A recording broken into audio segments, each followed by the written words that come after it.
সবাইকে আমন্ত্রণ জানাচ্ছি আর টিভির পডকাস্ট জুম বক্সে। আপনাদের সাথে আছি আমি সারা ফায়রুজাইমা, আর আমার সাথে আজকে আড্ডা দেওয়ার জন্য যাকে নিয়ে এসেছি তিনি একাধারে উপস্থাপক, তিনি অভিনয় শিল্পী, তিনি মডেল, আর কি কি গুণ আছে তার সেটাই জানার চেষ্টা করব। আমার সাথে আজকে উপস্থিত আছেন ইমতু রাতিশ। নাম ঠিকঠাক বলতে পেরেছি তো না? একদম। ইমতু মনে রেখো কিন্তু। হ্যাঁ, রাতে আমার মনে আসিস। আছে এটা। রাতিস মানে রাতে আসিস। ও, তাই না? আচ্ছা, আর কি কি গুণের কথা জানি না আমরা তোমার? আসলে মানুষ চাইলে সবই তো পারে। হুম। তো কি পারি না ওটা জানি না, কিন্তু আমি সব পারার চেষ্টা করি। আমার জানার আর পারার ব্যাপারে খুব আগ্রহ থাকে। হুম হুম তো তুমি যখন একটা কিছু করছো, হুম। তখন আমার মনে হবে যে why not me, I can try. তো ওই দিক থেকে আমার কাছে মনে হয় মোটামুটি সব কিছুই কম বেশি পারি। কখনো হেলিকপ্টার চালাই নেই, ট্রাক চালাই নেই, জাহাজ চালাই নেই, ওটা বলতে পারবো না। আর বাদ বাকি মোটামুটি এক্সপিরিয়েন্স হয়ে গেছে। গানটা তো গেতে পারো তাহলে নিশ্চয়ই। ছোটবেলা থেকে যেহেতু শিখেছি টুকটাক গাইতে পারি। তাহলে গান দিয়ে শুরু করে আজকে।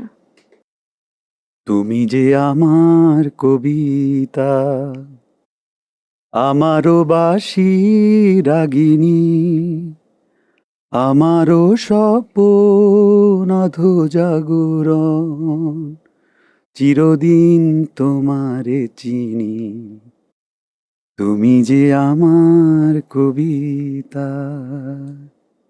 গানটা যদি এখন ওকে ডেডিকেট করতে বলা হয় কাকে করবে? আমি খুঁজে পাচ্ছি না কাউকে আসলে কাকে গিয়ে ডেডিকেট করা যায় এই গানটা। তার মানে কি ঘটনা সত্য, যেরকম তোমাকে নিয়ে লেখালেখি করা হয় যে তোমার সাথে তোমার বউয়ের সম্পর্ক নাকি ভালো না? Is it? কোনো জামাইয়ের সাথে বউর আসলে সম্পর্ক অত ভালো থাকে না, হয় খুব ভালো থাকে নাহলে খুব খারাপ থাকে। লাকিলি আমাদের খুব ভালোটা আছে আর কি। তাও এত সুন্দর একটা গান গেয়ে বউয়ের নামটাও মনে পড়লো না তোমার? বউ বলবে যে আমি শুধু তোমার কবিতা, আমি তোমার সব নই কেন? ও হো হো, দারুণ দারুণ। এরকম এরকম চিজি লাইন বললে বউয়ের সাথে সম্পর্ক ভালো না থাকার উপায় কোনো নাই। কারণ নেই, কোনো কারণ নেই। একটু আগে এই যে অফ এয়ারে রান্নার গল্প শুনছিলাম, তো বাসায় রান্নাগুলো কি সব তুমি করো নাকি? না, আমার বউ দক্ষিণের, ও যশোরের মানে নড়াইলের। তো ওদের রান্নার স্টাইলটা একটু ডিফারেন্ট। আর আমিও দক্ষিণের কিন্তু চট্টগ্রামের, কিন্তু এটা অন্য দক্ষিণ, একদম কমপ্লিটলি আলাদা। তো আমাদের অরিজিন কুমিল্লা, তো আমাদের কুমিল্লার খাবারটা আর চিটংয়ের খাবারটাতে আমরা অভ্যস্ত। আর আমার বউ আমার জীবনে আসার পরে আমি প্রথম অদ্ভুত মনে হতো, এখন মনে হয় অসাম। তো ওই অর্থে দেখা গেছে যে আমার বউ নারকেলের দুধ দিয়ে যে আমাদের বাংলা খাবার রান্না করা যায়, আমি এটা জানতামই না। এরকম ছোট ছোট সবজি আইটেমে যে ছোট ছোট চিংড়ি দিয়ে করা যায়, ওটা আমি জানতাম না। আবার কিছু কিছু ভেজিটেবলে যে ডিম মিক্স করে রান্না করা যায়, এগুলো আমি জানতাম না। এগুলো ওর রান্না থেকে আমি খেয়ে মজা পেয়েই বুঝেছি এটাতে কি ওকে, এরকম আর কি। তো ওর স্টাইলের খাবারগুলোতে ও খুব ভালো। আর আমি ধরো ইউজুয়ালি নিজের ইচ্ছে হলে রান্না করি। আর আমার বাসায় যখন গেস্ট আসে তখন তো অনেক চাপ থাকে। তো আমি যেহেতু রান্নাটা পছন্দ করি এবং রান্না করে বন্ধু বা কাছের মানুষদেরকে খাওয়াতে পছন্দ করি, তো ওই চাপটা ওকে দিই না। আমি নিজে বাজার করি, নিজে প্রিপেয়ার করি, নিজে রান্না করি। তো সুইট একটা রিলেশন, অথচ বাইরে এত উল্টাপাল্টা কথা। আবার একটা কথা তো তুমি নিশ্চয়ই মানো যে যা রটে তা কিছু তো বটে। মানে কি রটেছে কি এই যে বটেছে? এটাই বলছিলাম যে তুমি যে এত সুইট করে বলছো তোমাদের রিলেশনটার কথা, তাহলে এত কেন রটছে যে তোমাদের একসাথে দেখা যায় না, কোনো রকমে বিয়ে টিকিয়ে রাখা দরকার জন্য টিকিয়ে আছো? এই কথাগুলোর ভিত্তি আসলে তাহলে কোথা থেকে আসছে? আচ্ছা, মানে প্রথম কথাটা হচ্ছে ও মিডিয়াতে আছে এবং আমাদের বিয়ের পরপরই আমরা কতগুলো ইন্টারভিউ, মানে টেলিভিশনে বিভিন্ন জায়গায় আমরা ইন্টারভিউ শোতে আমরা গেছি। আমরা RTVতেও কিন্তু আফটার ম্যারেজ একটা শোতে গেছি, লুক অ্যাট মি অনুষ্ঠানে আসছিলাম। তো দেখা গেছে যে এখন ওর লাইফস্টাইলটা আলাদা এবং ও একটা টিভি চ্যানেলে জব করে। তো অনেক সময় সরি শাওন, আমার বউকে বলে দিলাম, মানে দেখা গেছে যে ও আমার সাথে চিল করছে বাইরে কোথাও, যেটা অফিসের কারণে ও ছবি আপ দিতে পারে না। তখন কিন্তু স্বভাবতই আমিও যেহেতু দীপ্ত টেলিভিশনে কাজ করি, আমি সব চ্যানেলেই কাজ করি, RTVতে তো আমি ঘরের মানুষ। তো দেখা গেছে যে ওর কারণে আমাদের ছবিগুলো সাথে সাথে দেয়া হয় না। আর আমার যে অভ্যাস, তুমি এখন ফেসবুকে ঢুকে দেখো গত 7 দিনে আমার কোনো ব্যক্তিগত আপডেট নাই। হয়তো অন্য কেউ আমার কাজের ছবি একসাথে ছবি তুলে আপ দিয়েছে, ট্যাগ করেছে, ওই জন্য আমার প্রোফাইলে আছে, আমি আপলোড করি না। কারণ সোশ্যাল মিডিয়াটা আমাকে খুব বেশি টানে না। আমি কাজ পাগল মানুষ, কাজেই থাকতে পছন্দ করি, আর অবসরে জ্ঞান আরোহণ করি সব জায়গা থেকে। তো যার কারণে এটা হয়তো পাবলিক একটা পারসেপশন হতে পারে কি ব্যাপার। আর যেহেতু আমরা মিডিয়ায় কাজ করি, আমাদের উপরে সবার সেন দৃষ্টি থাকে, তো ইন দ্যাট সেন্স অনেকে হয়তো এটা ফলো আপ করে আসতেছে কি ব্যাপার, অনেক দিন ওরা একসাথে ছবি দেয় না, তার মানে তো ডালমে কুচ কালা হ্যায়, ওরা তো জানে না সম্পর্ক এখনো ভালা হ্যায়। তাই না, কথা যদি এখানেও শেষ হতো, আবার সাথে কথা শুনলাম যে তুমি নাকি অনেক নায়িকাদের সাথে পরকীয়া করো।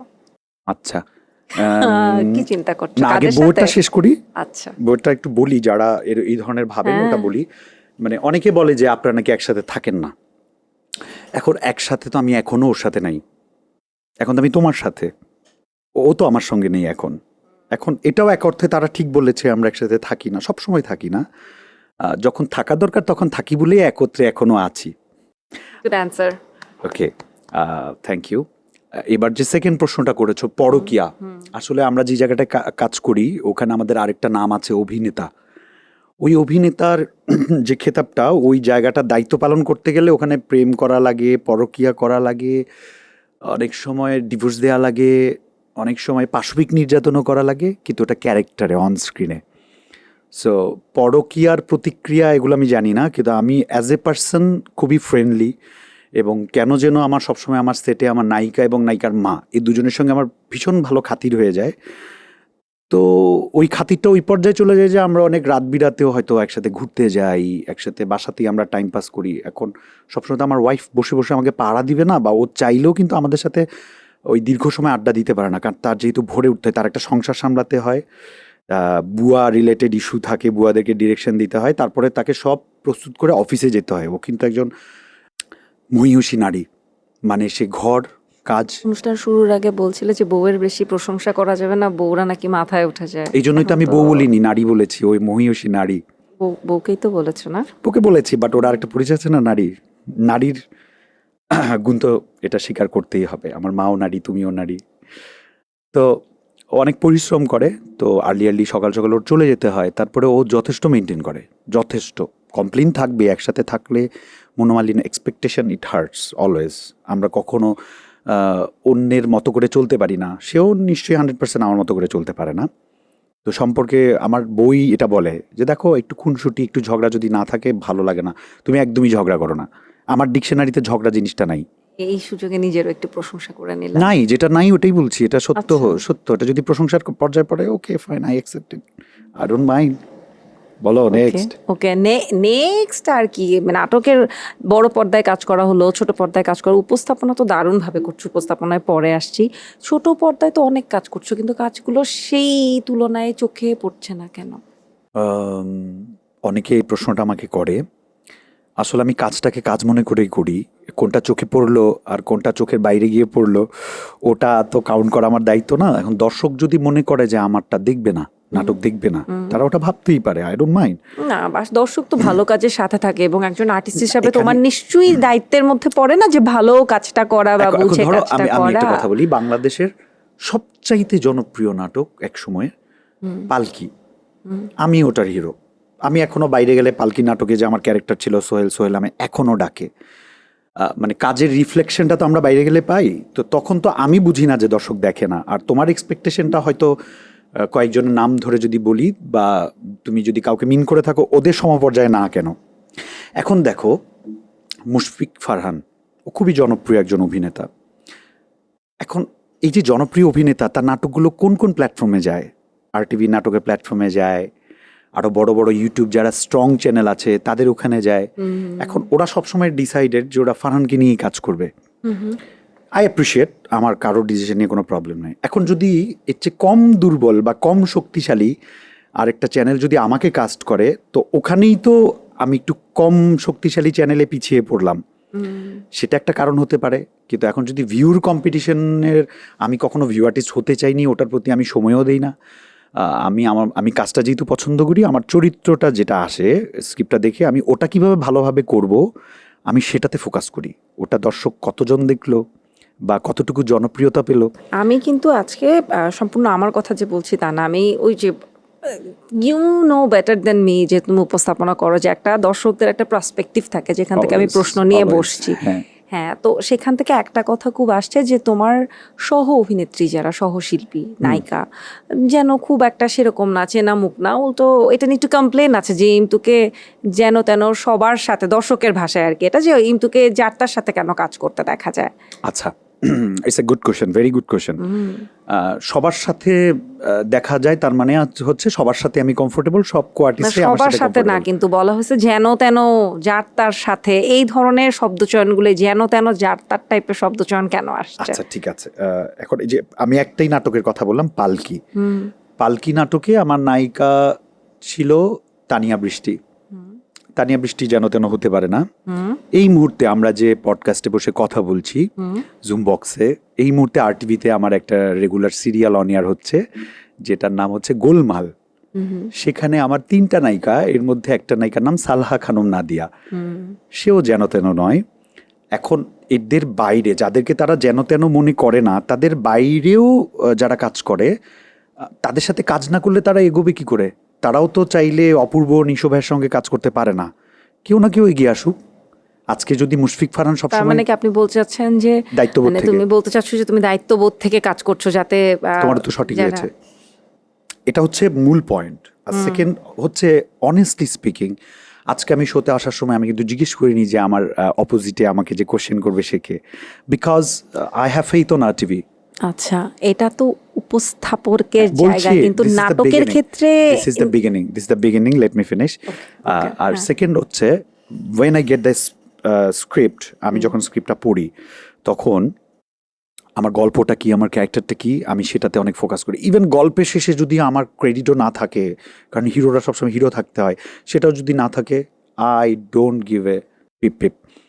ঠিক আছে, বিকজ ডিরেক্টর আছে এটা ভাবার জন্য, স্ক্রিপ্ট রাইটার আছে ওটা ভাবার জন্য, এবং কাস্টিংয়ের জন্য তো প্রোডাকশন আছে, তারা এটা ভাববে।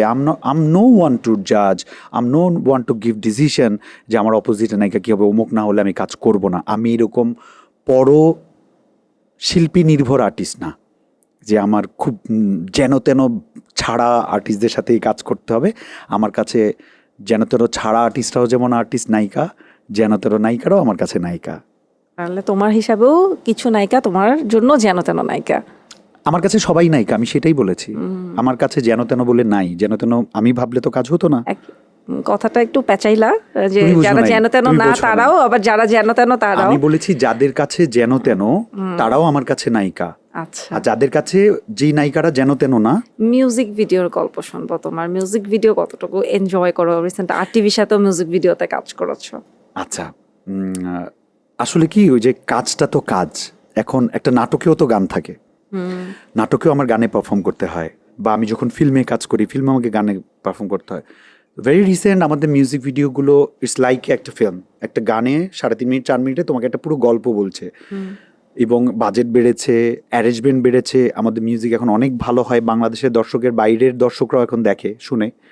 সো ইন দ্যাট সেন্স আমি খুবই এনজয় করি, খুব এনজয় করি। এবং সামহাও আমি কিন্তু ভালো ড্যান্সার না, ওই যে আমি সবই পারি কিন্তু আসলে কোনোটাই ভালো করে পারি না ওরকম, কিন্তু আমাকে ভালো ডান্স পারা হিরো হিসেবে কাউন্ট করা হয়, এবং এই জন্য আমি প্রচুর মিউজিক ভিডিও অফার পাই। সব করি না, কিন্তু যেটা মনে হয় যে না এই গানটা ভালো, আবার কিছু মানুষ আছে ভালোবাসার মানুষ, ওরা বললে গানটা কেমন তাও জানি না। নিজেকে অ্যাজ আ ডান্সার হিরোর মধ্যে র্যাঙ্কিং এ কততে রাখবে?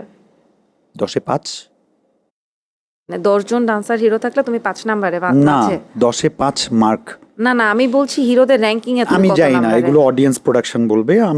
আম নট নো ওয়ান টু জাজ মাইসেলফ। 10-এ 5 তো অনেক ভালো হলো না, একেবারে কানের পাশ দিয়ে পাশ করে যাওয়ার মতো একটা নাম্বার। লোকে যারে বড় বলে বড় সেই হয়, নিজে যারে বড় বলে বড় সে নিজে নয়। কিন্তু বলেছো তুমি নাচ ভালো পারো। না, আমি বলেছি তুমি কিন্তু এখানে গুটিবাজি করছো। আমি কিন্তু বলেছি যে সামহাউ ওরা আমাকে এত ড্যান্স somehow জানা তুমি হিরো হিসেবে বললে না, কনসিডার করে। মাত্র বলছো না যে লোকে যারে বড় বলে, তো ওরা যদি বলে যে তুমি ডান্স ভালো পারো, তার মানে তুমি পারো। এখন এটা ওদেরকে বলতে দাও। এখন লোকে না বললেও তো আমি এখানে এসে বলতে পারি যে হ্যাঁ লোকে বলে আমি অনেক ভালো পারি। আমি সেটা বলতে চাই না। বলে দিয়েছো অবশ্য। আমি জানি, আমি ডান্স জানি, খুব ভালো জানি না। ছোটবেলায় কি গানের সাথে নাচও শেখা হয়েছিল? আমি ছোটবেলা থেকে আসলে স্কাউট করেছি, আমি তাবলিগে গেছি, আমি বাসা থেকে পালিয়েছি, থিয়েটার করেছি। আমার ছোটবেলাতেই ন্যাশনাল অ্যাওয়ার্ড পাওয়া আছে অভিনয়ে। আমি শিল্পকলার স্টুডেন্ট ছিলাম, শিশু একাডেমি স্টুডেন্ট ছিলাম, চট্টগ্রাম বেতারে কাজ করেছি, চট্টগ্রাম টেলিভিশনে কাজ করেছি। তো যার কারণে ছোটবেলা থেকে আমি কালচার, এবং ছোটবেলা থেকে আমি এরকমই, মানে আমি যখন স্কুলে স্পোর্টস হতো ওখানেও first second third, roll number 1 2 থেকে 3, আবার কিন্তু 1 হতো খুব কম। মানে আমি কখনো ফার্স্ট হব ওটার জন্য আমি কিছু করিনি, আমি কাজটা এনজয় করছি বলেই আমি কাজটা করেছি, এখনো তাই। আমার সেরা হওয়ার কোনো ইচ্ছে নেই। আচ্ছা, আমি যদি এখন এভাবে বলি, আমি শুরুতে বলছিলাম যে মডেল, উপস্থাপক, অভিনয় শিল্পী, এখন সাথে নাচ, গান, নৃত্যশিল্পী এবং সঙ্গীত শিল্পী, আবৃত্তিও 5টা। পারি, কণ্ঠশিল্পী। হ্যাঁ, রান্নাও পারি। এই তুমি তোমার 10টা গুণ, হ্যাঁ, আমাকে সিরিয়ালি বলবে যে কোনটার পরে কোনটা রাখছো, 1 2 3 4 করে, সবচেয়ে টপে কোনটা, অথবা লোয়েস্ট থেকে শুরু করতে পারো, একদম লো স্কিল কোনটা, তারপরে যে নাম্বার 1 স্কিল কোনটা, একদম লো স্কিল কোনটা। সবচেয়ে লো হচ্ছে হাই স্পিডে গাড়ি চালানোটা আমি পারি না, আমার স্পিড ফোবিয়া আছে, বাট গাড়ি চালানো পারি, এই জন্য গুণ হিসেবে রাখলাম। ওয়াও। 9 নাম্বার হলো আমি ঝগড়া করতে পারি না, মানে ঝগড়া আমার ডিকশনারিতে নাই, আমি আগে বলেছি, কিন্তু ঝগড়ার সময় আমি নিজেকে খুব ঠান্ডা রাখতে পারি, কিন্তু ওটা 1 সময় 2 সময় 3 সময়, চতুর্থবার গিয়ে হয়তো বা ওটা ব্লাস্ট হয় খুব বাজেভাবে। তুমি কিন্তু মানে ঝগড়া করতে পারো কিনা জানি না, হেসে হেসে কিন্তু দারুণ বাস কথা দিতে পারি, শোনাবে না, হ্যাঁ। একদম একদম। ওটা নিয়ে পরে আসছি, তারপর 9 গেল, তারপর আচ্ছা, 9 গেল, তারপর 8 হচ্ছে যে শত অভিযোগ থাকার পরেও আমি হাসি মুখে পাশের মানুষটার সাথে, আশেপাশের মানুষটার সাথে মিশতে পারি।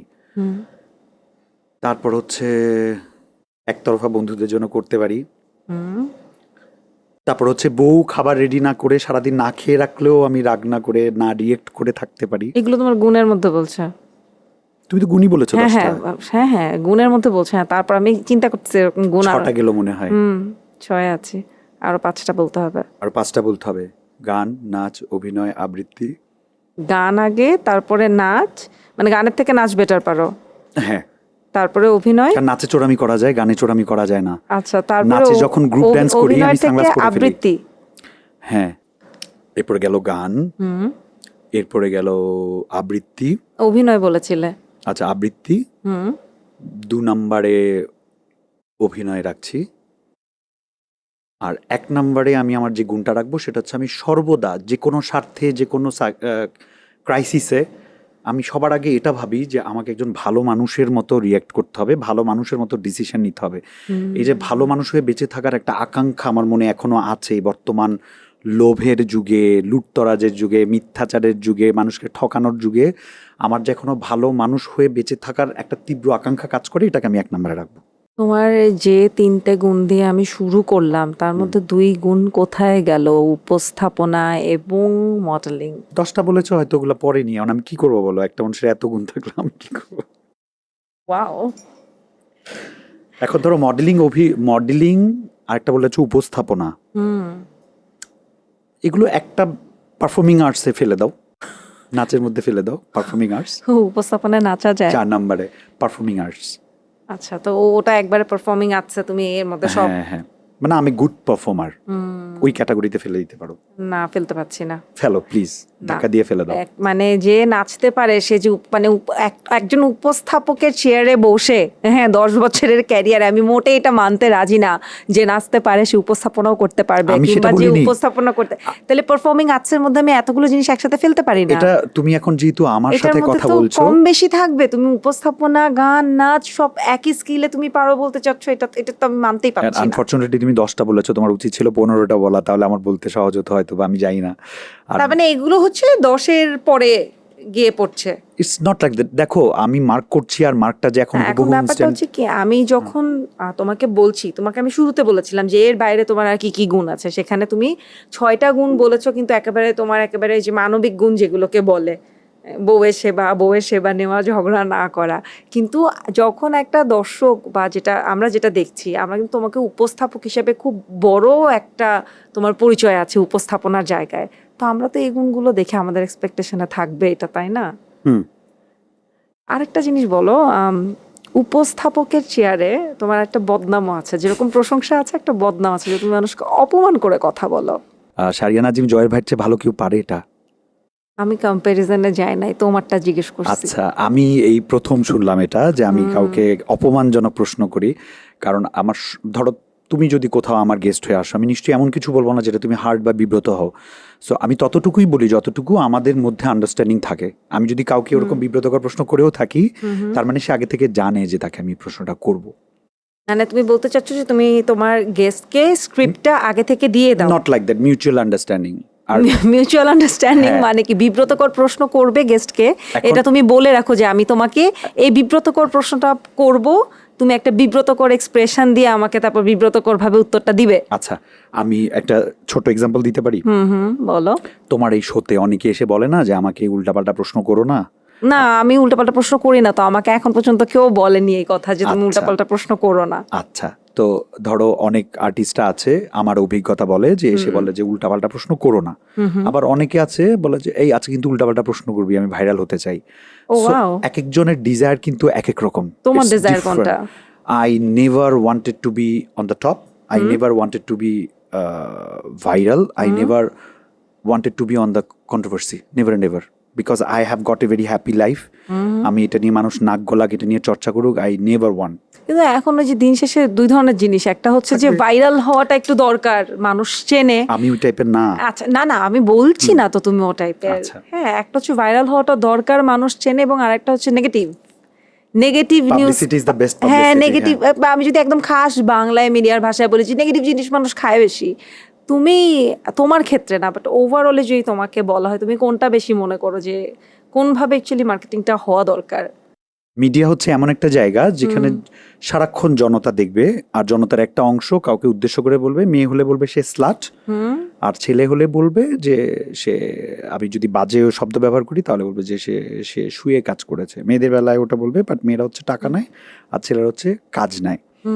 তো ইটস টু আর্লি টু জাজ এনি ওয়ান। আমাদের মানসিকতা ওই জায়গাটায়, এটা পৃথিবীর প্রত্যেকটা দেশের প্রত্যেকটা আর্টিস্ট আমার মনে হয়, তুমি আমার সাথে অ্যাগ্রি করবা হয়তো, বা যদিও এখন পর্যন্ত অ্যাগ্রি করনি কোনো টপিকে। তো মানে প্রত্যেকটা শিল্পী যতটুকু ভালো থাকুক বা না থাকুক, তাকেই কমন গালিগুলো শুনতে হয়। সো যেমন তোমার সাথে কথা বলে একটা জিনিস মজা কি জানো, তুমি কথা হাইড করো না, তুমি ডিরেক্ট অ্যান্সার করো। আমি এই কয়দিন ধরে আজকে আমার এই চেয়ারে জুম বক্সের আমাদের অতিথির আসনে বেশ কিছু মডেল এসছে, ফিমেল মডেল, যেহেতু মেল ফিমেল মডেল নিয়ে কথা হচ্ছিল, তোমাকে আজকে আমি একটা পেলাম মেল মডেল। সো প্রত্যেকের সাথে এই নিয়ে কথা হচ্ছিল যে এই মডেলিং, এই যে কথাটা বলছিলে, এই মডেলদের এরকম অফার অনেক বেশি শুনতে হয়, পেতে হয়, এগুলোকে ডিল করতে হয়। কেউ তো ডিল করলেও এখানে অন্তত বলেনি, সবাই ইগনোর করেছে। তো তুমি অন্তত তোমার এটা বলবো যে তোমাকে এরকম কতগুলো অফার ডিল করতে হয়েছে কিনা, বা কি ধরনের অফার অ্যাকচুয়ালি পুরুষদের ক্ষেত্রে ডিল করতে হয় মডেলিং করার জন্য? মডেলিং সেক্টরটাতে ছেলেদের জন্য একটু টাফ কেন, তার মানে আসলে কি যে কোনো জায়গায়, রাজনীতি বলো, শিক্ষা বলো, যে কোনো জায়গায় ধরো একজন ধার্মিক মানুষ, সে কখন স্রষ্টার খুব প্রিয় হয়, যখন সে দিনের পর দিন গডকে ডেডিকেট করে ধ্যান করে। তার মানে গডও তার প্রশংসাটা পছন্দ করেন। তো প্রত্যেকটা মানুষও তার প্রশংসাটা পছন্দ করে, তার আনুগত্যটা পছন্দ করে। তো আমি কারো অনুগত হয়ে, আমি যখন আরটিভিতে ঘন ঘন আসবো, আমি সবার সাথে মিশবো, সবাই আমাকে আদর করবে। আমি দূরে থাকলে একটু কম আদর করবে, এটাই স্বাভাবিক। তো মিডিয়াতেও কিন্তু কাজ করা যায় ভালো একটা সম্পর্ক রেখে। আর নতুন মডেল সেটা জানে না, কারণ ও আসার পরে ওকে এত বাজে বাজে অফার দেওয়া হয়, সেটা কোরিওগ্রাফার, ডিজাইনার, সাধারণত এই জায়গাটা থেকে ফ্যাশন ইন্ডাস্ট্রিতে ওদেরকে একটা বাজে এমন কিছু অফার তাদের ফেস করতে হয়। তো তারা সারা জীবন এই ধরনের অফার পায়নি, তারা প্রথমে একটু থতমত খেয়ে যায়। যারা ট্রিকি তারা টিকে যায়, আর যারা এটাকে কম্প্রোমাইজ করতে যায় না তারা হারিয়ে যায়, আর যারা কম্প্রোমাইজ করে তারাও হারিয়ে যায়, কারণ কম্প্রোমাইজ করে কোনোদিন স্টার বা ভালো মডেল হওয়া যায় না। তাহলে এই যে এত বড় বড় ফিমেল মডেল যাদেরকে আমরা কাজ করতে দেখছি, যাদের বা ছোট করে বলছি না, যারা মডেলিং করে, এরকম মানুষ যতটা না দেখা যায়, মানুষ কিন্তু পোস্টারে দেখে ওই মেয়েটার বা ওই ছেলেটার নাম জানার আগ্রহ কম থাকে, চেহারায় চেনে।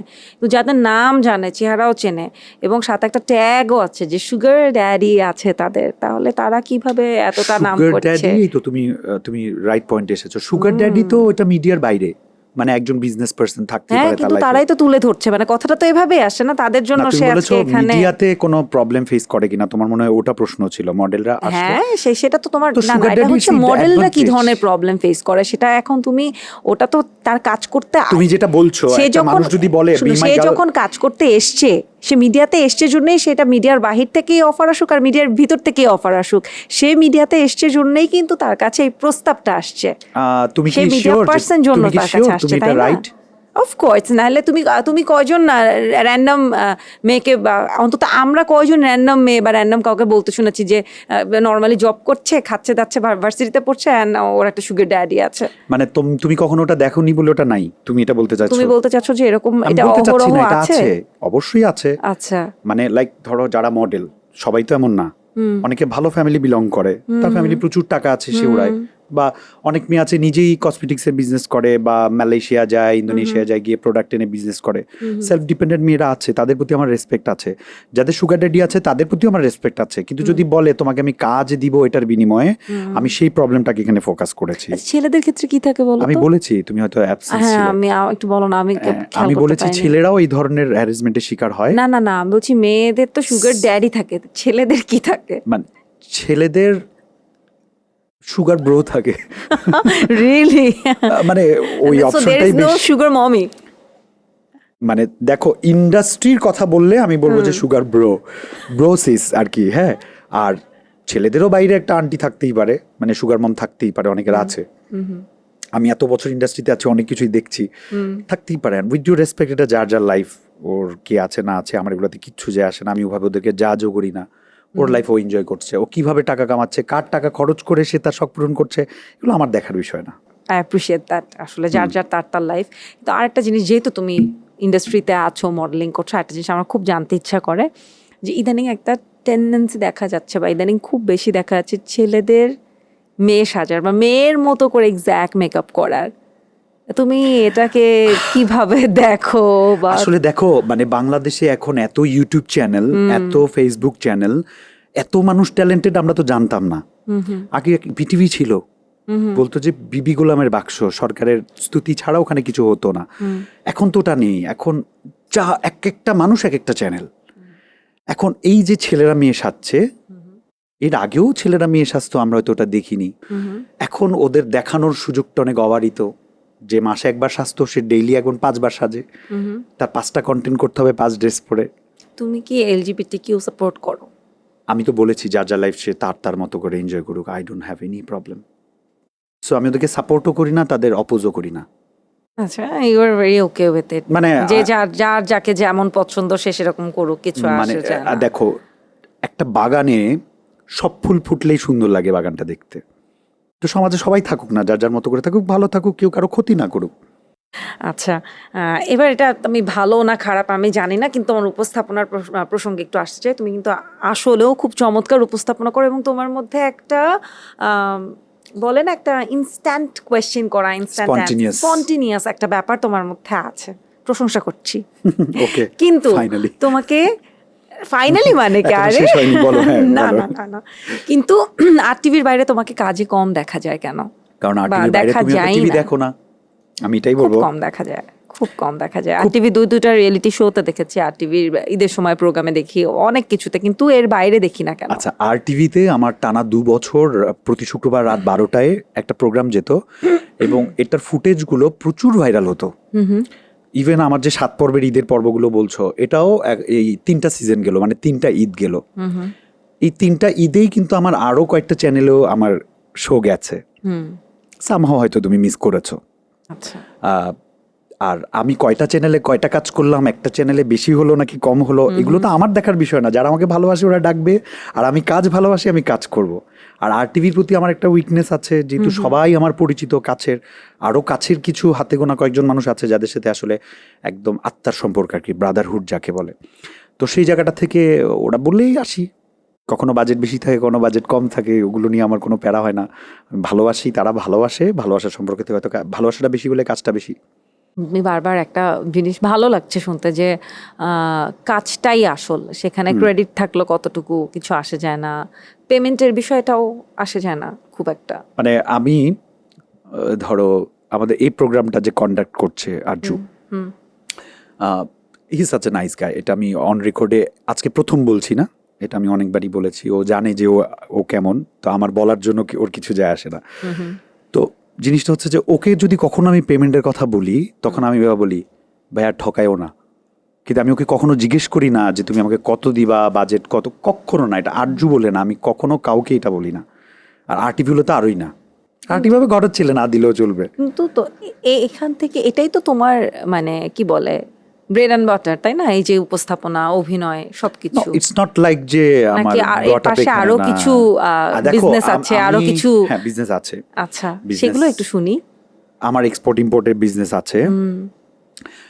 আমার একটা অনলাইন একটা ই কমার্সের বিজনেস আছে, যেটা আমার ওয়াইফ এবং আমার আরেকটা পরিচিত বোন ওরা দেখে।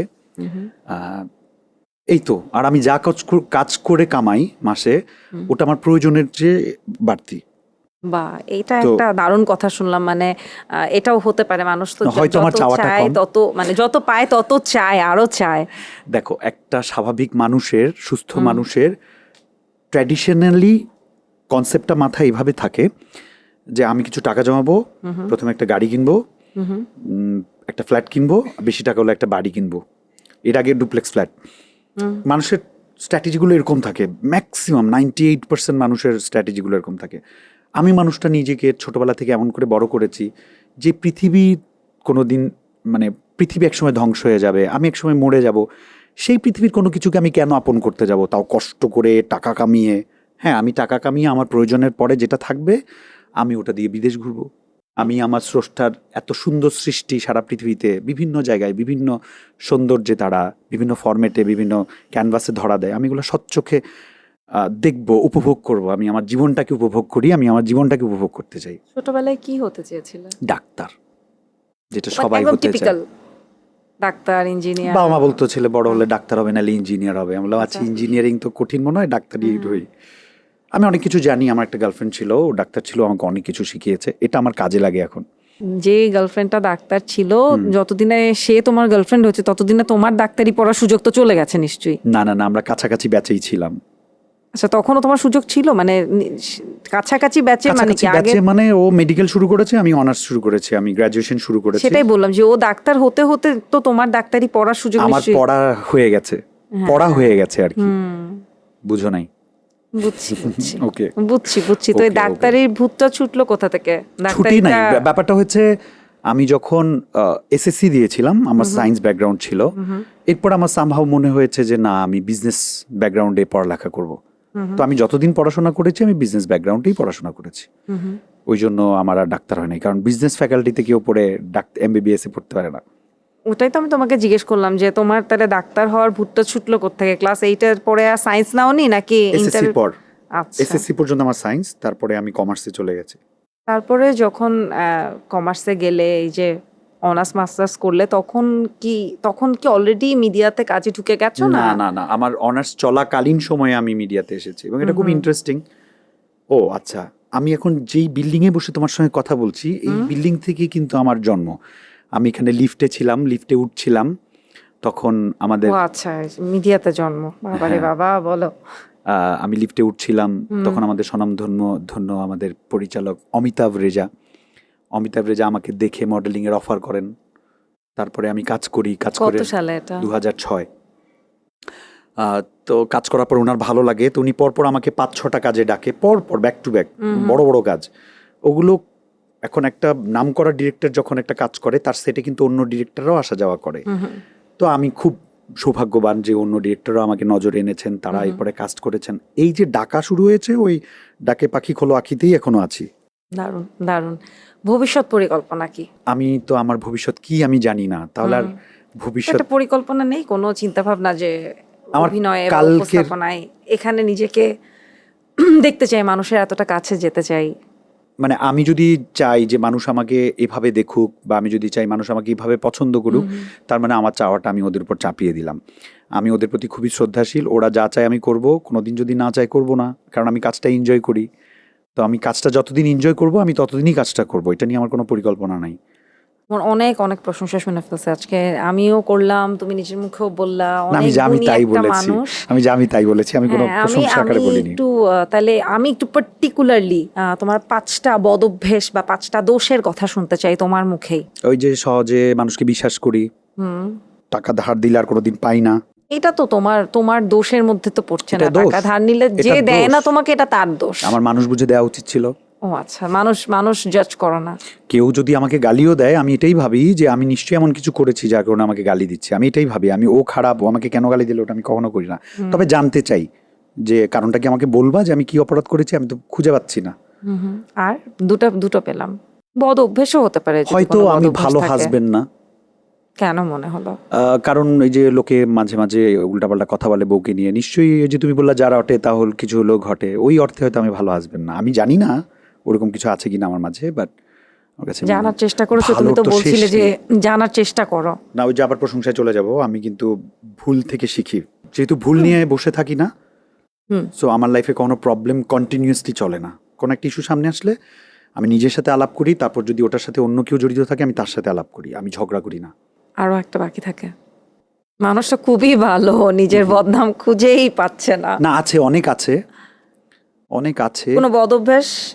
চা বেশি খাওয়া, সিগারেট বেশি খাওয়া? স্মোকিংটা আছে, sometimes I control, but still সিগারেটটাই তো খারাপ। সেটা তো অবশ্যই বদ অভ্যাস, এটা কম খাই আর বেশি খাই। এটা ভালো যে তুমি তোমার সাথে নিজের বসার বদ আগেও দুটো অভ্যাস, খেয়ে এসেছি। তোমার নিজের বদ অভ্যাসগুলো তুমি অ্যাটলিস্ট জানো এবং ঠিক করতে চাও। That's a very good thing. ভালো লাগলো I শুনে। always accept my errors. I'm human, so I may have errors. No one is perfect though. But I try not to harm others. এটা হচ্ছে আমার প্রথম আইডিওলজি। আমি কাউকে ক্ষতি করব না। আমার মুখ, আমার হাত, আমার আচরণ অন্য থেকে যাতে সেফ থাকে। ছোটবেলা থেকে তো রেজাল্ট ভালো করেছো, গানে ছিলে, নাচে ছিলে, লেখাপড়াতেও ভালো, রেজাল্টও ভালো, তাই না? ভালো রেজাল্ট মানে একটা কম্পিটিশন করেই তোমাকে কিছু মানুষকে পিছিয়ে ঠেলে সামনে আসতে হচ্ছে। Competition was there. Am I right or wrong? Of course you are এখন right. Now don't tell me যে মিডিয়াতে তোমার কেউ কম্পিটিশন নাই। তুমি মিডিয়াতে তোমার সমসাময়িক কাকে কাকে কম্পিটিশন মনে করো, যারা যারা তোমার সাথে একই প্যারালালি কাজ করছে? অনেস্টলি আমি কখনো এটা নিয়ে ভাবিই নাই। আমি প্রথম তোমার প্রশ্নটা শুনেই আমি খুব অবাক হয়েছি যে we all are co-artist, There's competitor no কেউ নাই। competition. No one, I never saw. আমার ভালো লাগে অন্যদের কাজ হলে, ভালো হলে, ফেমাস হলে, পুরস্কার পেলে। পছন্দের সমসাময়িক পছন্দের 5 জন মেল 5 জন ফিমেল আর্টিস্টের নাম বলো দেখি। ইটস সো টাফ, এটা আমি বলতে পারবো না। সবাই ভালো, সবাই প্রত্যেকের জায়গায় ভালো বলেই তারা নিজের একটা জায়গা তৈরি করে নিয়েছে। আমি তোমার কার নাম বলবো? পছন্দ আছে না? কে বলেছে? আমি বলেছি আমার পছন্দ আছে। আমি জিজ্ঞেস করছি, আমি তোমাকে জিজ্ঞেস করছি, তোমার পছন্দ আছে না? তোমার হ্যাঁ, আছে পছন্দ তো। নেই? সেটা মিডিয়ার সামনে বলতে চাচ্ছ না? না, আমি বলেছি সবাই সবাই ভালো বলেছি। One more clap for you and thank you so much. এর থেকে বেশি আমি তোমার মুখ থেকে কথা বের করতে পারবো না। ধন্যবাদ, অনেক অনেক ধন্যবাদ আমাদেরকে সময় দেওয়ার জন্য, জুম বক্সে অতিথি হয়ে আসার জন্য। দর্শকদের উদ্দেশ্যে কিছু বলতে চাও? ফার্স্ট অফ অল তোমাকে অনেক ধন্যবাদ এত দারুণ দারুণ তীক্ষ্ণ ধারালো প্রশ্ন করার জন্য। I love smart and talented questions. Always I welcome this types of questions. you. So thank you and thanks for Zoom Box for inviting me to let me know what inside me.